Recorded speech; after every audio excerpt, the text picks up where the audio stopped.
Hey hey hey, balik lagi kita nonton layar tancap cep cep sekali lagi cep biar mantap.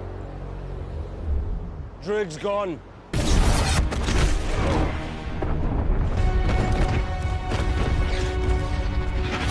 Ceritanya ya. Arisya menciptakan matahari pertama yang menerangi seluruh alam semesta. Semuanya ada dalam keseimbangan, damai, tentram, stosa, sampai spesies predator muncul. Namanya Devian. Dari kedalaman ruang angkasa, mereka memakan kehidupan cerdas. Dijadikan cemilan gitu cuy. Dipikir kita ini somai kali ya. Untuk mengembalikan ketertiban lagi, Arisya menciptakan dan mengirimkan para Eternal ke muka bumi ini. Pahlawan abadi nggak bisa mati sesuai namanya dari planet Olympia untuk memusnahkan semua Devian. Dipimpin oleh Eternal pertama yang bernama Ajak, emak-emak trendy. Scene dimulai di Mesopotamia 5.000 tahun sebelum Masehi. Pertarungan antara Eternal dan Deviant. Tiap Eternal memiliki kekuatan super masing-masing. Cersei yang bisa memanipulasi molekul, dia bisa merubah apapun menjadi bahan yang dia inginkan. Enak juga ya, lagi lapar tinggal cari batu terus rubah jadi lemper. Ajak yang bisa menyembuhkan. Nah, yang satu ini nggak perlu BPJS tuh. Kalau sakit tinggal pegang sembuh deh. Druid dengan kekuatan telepatinya.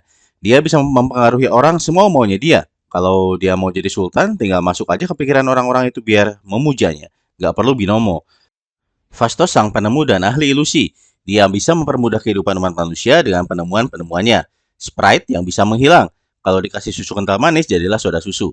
Tina dengan senjata supernya. Dia bisa menciptakan senjata apa saja yang dia inginkan dan muncul begitu saja dari tangannya. Gilgamesh dengan tinju supernya. Kalau lawan McGregor langsung menang kali ya. Kingo yang bisa mengeluarkan api dari tangannya. Urusan dapur beres deh sama dia mah. Tinggal bakar-bakar aja. Makari dengan kecepatannya. Nggak akan pernah terlambat masuk kantor nih cewek.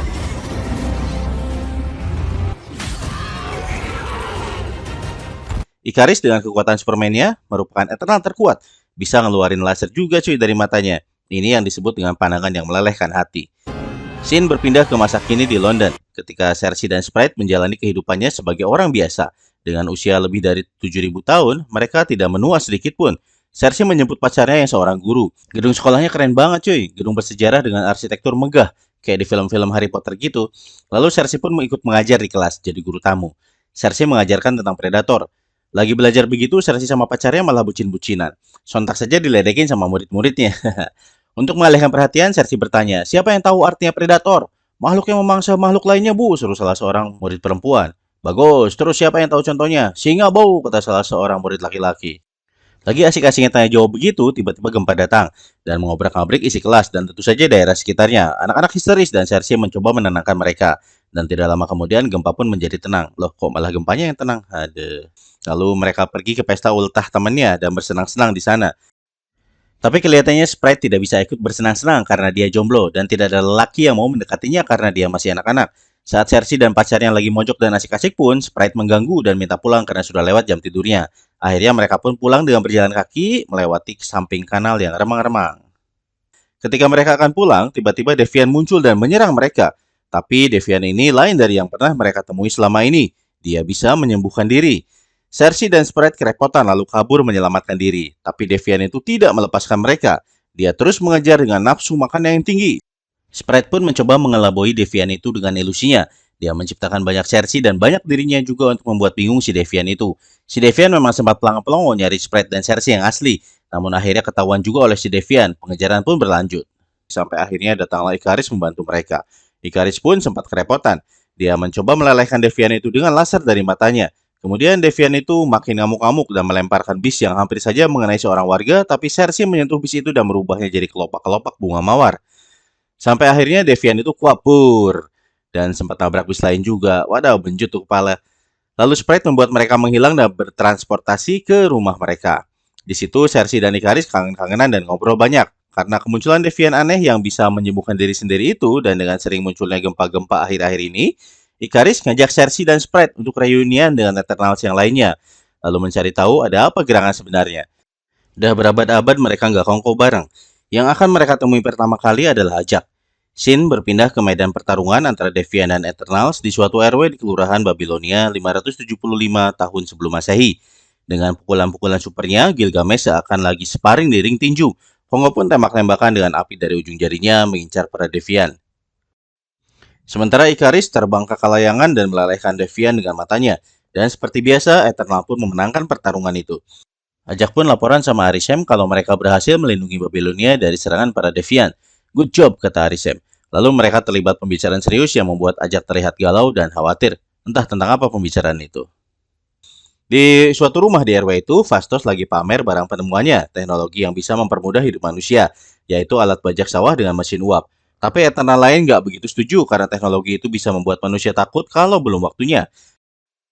Tapi Fastos bersikeras dan tetap ingin memperkenalkan penemuannya itu pada umat manusia. Lalu Ajak berkata, kemajuan teknologi umat manusia mungkin berjalan lambat, tapi selalu ada keajaiban yang menyertai kemajuan mereka itu. Bersabarlah.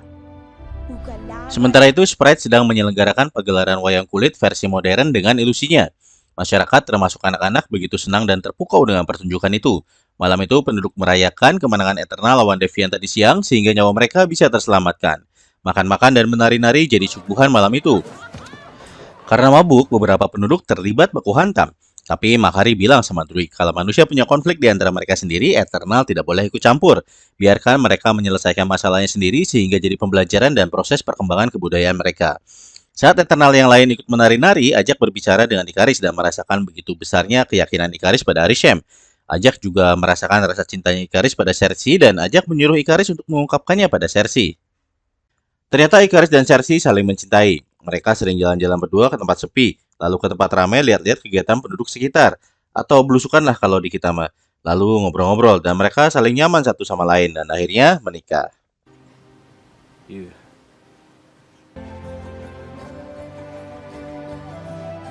Lalu setelah perjalanan panjang menembus padang pasir dan padang rumput, sampailah mereka ke rumah Ajak. Tapi di situ sepi dan remang-remang, tidak ada tanda-tanda kehidupan. Mereka pun mencari-cari Ajak ke seluruh penjuru rumah. Saat Cersei ke halaman belakang, dia melihat Ajak sudah tewas tersungkur di tanah. Melihat luka-lukanya, Devianlah pelakunya. Sprite menyusul dan kaget juga. Tiba-tiba bola lampu di situ kelap-kelip dan hampir pecah. Dari tubuh Ajak keluar sesuatu, bola yang bersinar yang masuk ke tubuh Cersei sampai tubuhnya berpijar seperti bohlam. Itu adalah tanda Ajak memilih Cersei untuk melanjutkan tampuk kepemimpinan Eternals. Mereka lantas teringat kejadian di Tenochtitlan 1521 tahun sebelum Masehi.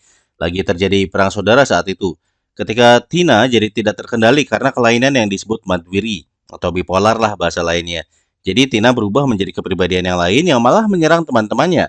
Madwiri ini tidak ada obatnya, oleh karena itu jadi sesuatu yang tabu untuk dibicarakan di antara para Eternal. Karena Tina sudah melukai Eternal yang lainnya, Ajak lalu membuatnya tak sadarkan diri. Lalu Tina dibawa ke markas mereka. Saat Tina sadar, dia bertanya-tanya, ada apa ini? Apa yang terjadi? Lalu teman-temannya pun menjelaskan kejadian penyerangan Tina sama mereka itu barusan. Satu-satunya yang kemungkinan besar bisa menghilangkan kelainan itu adalah dengan cara menghapus seluruh ingatan Tina, sehingga dia tidak akan mengingat apapun sebelumnya.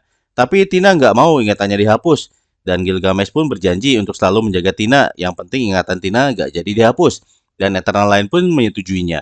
Lalu untuk menghentikan perang saudara itu, Druig mau mempengaruhi rakyat agar berdamai dan tidak lagi terjadi pertumpahan darah, tapi dihentikan oleh Ajak. Karena urusan mereka hanyalah Deviant dan tidak mencampuri urusan manusia lainnya. Maka berpisahlah mereka di situ, berpencar menjalani kehidupannya masing-masing, karena saat itu semua Deviant pun telah berhasil mereka musnahkan, hingga sekarang. Sin berpindah ke kehidupan Kingo yang menjadi artis Bollywood. Dia lagi asik masuk berjoget-joget sama para penarinya. Lagu India pun sudah dia hafal di luar kepala karena sudah jadi makanan sehari-hari. Ikaris dan kawan-kawan mendatanginya. Asisten pribadinya Kingo atau Aspri, yang sudah aki-aki, beda sama Aspri salah seorang pengacara kondang di negeri ini yang masih ranum dan bening, mengenali teman-temannya Kingo itu, karena Kingo pernah bercerita tentang mereka. Kingo pun terkejut saat diberitahu kalau Ajak sudah meninggal. Lantas mereka mendatangi Gilgamesh yang masih bersama Tina. Si Aspri pun ikut jadi asisten sorot kamera atau Asrot. Sekarang Gilgamesh jadi chef. Dia pun sedih mendengar Ajak sudah meninggal.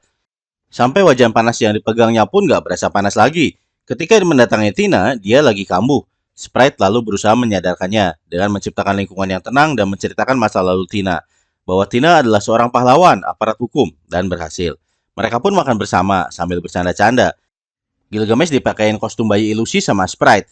Gilgamesh membalas Sprite dengan memberitahu kalau minuman yang sudah diminum oleh Sprite adalah kencing kambing, dan banyolan-banyolan pun semakin menjadi.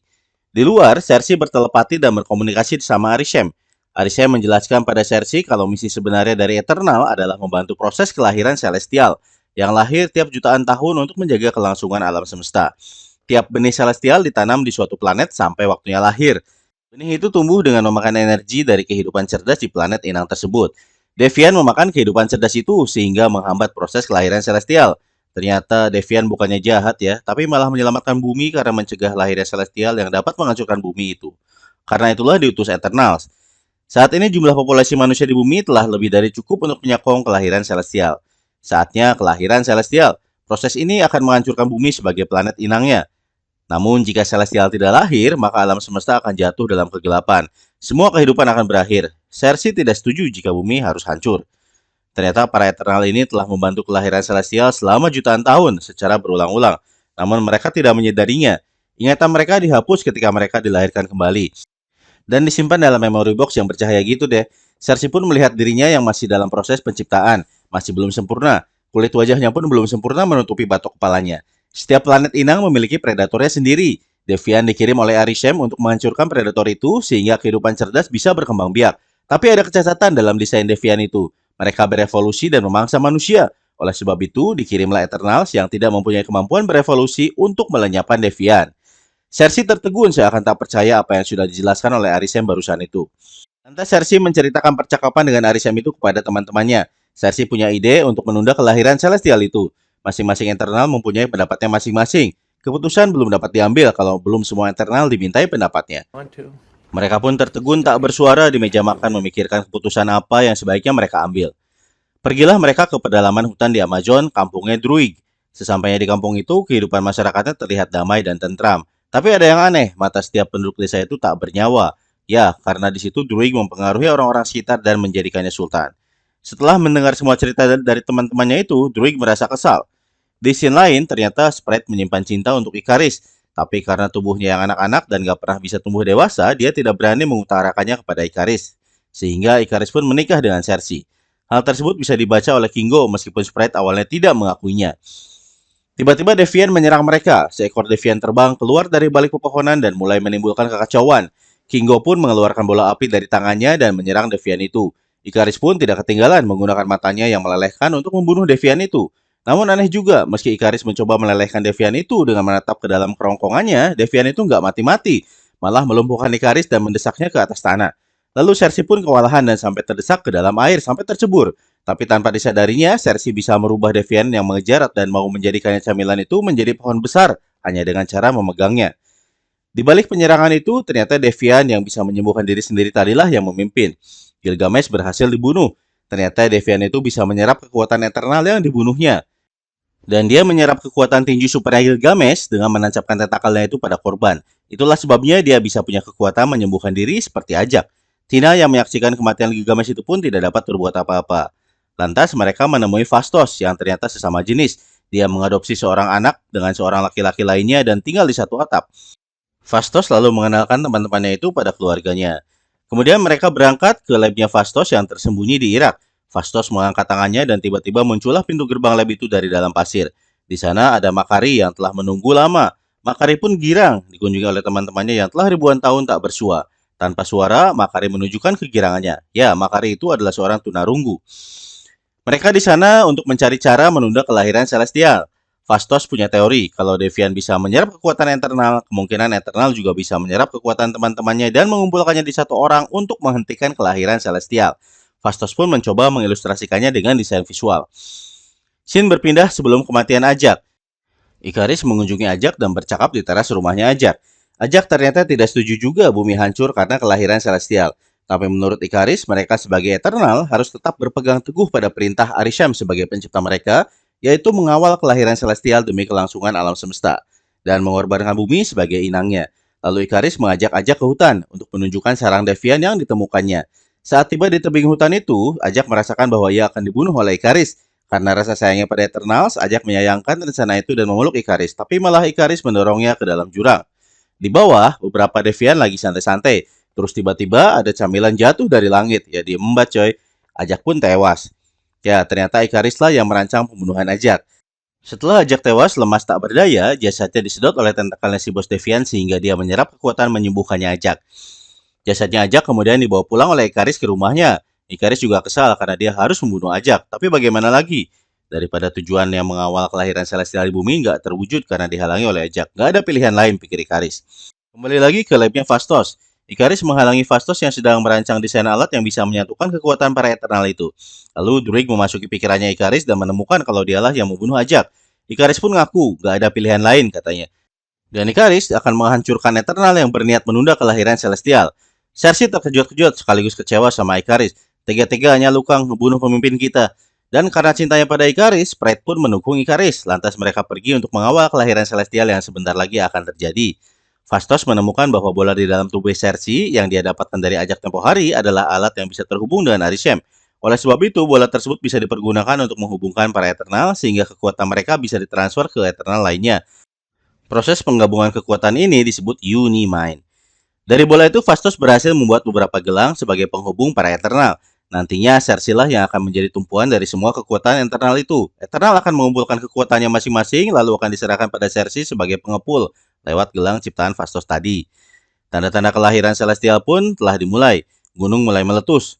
Ikaris didukung oleh Sprite mengawal proses itu, sementara Eternal yang lain berusaha menunda proses itu. Maka terjadilah pertarungan di antara mereka. Devian yang sakti itu pun datang untuk menyaksikan pertempuran antara Eternal itu. Makari mencoba menghalau Ikaris dengan mendorongnya dalam kecepatan tinggi, tapi Ikaris bisa melepaskan diri dengan mata maut berlasernya itu. Dengan senjata-senjata yang dia keluarkan dari tangannya, Tina berkali-kali menahan laser dari matanya Ikaris dan menyelamatkan teman-temannya.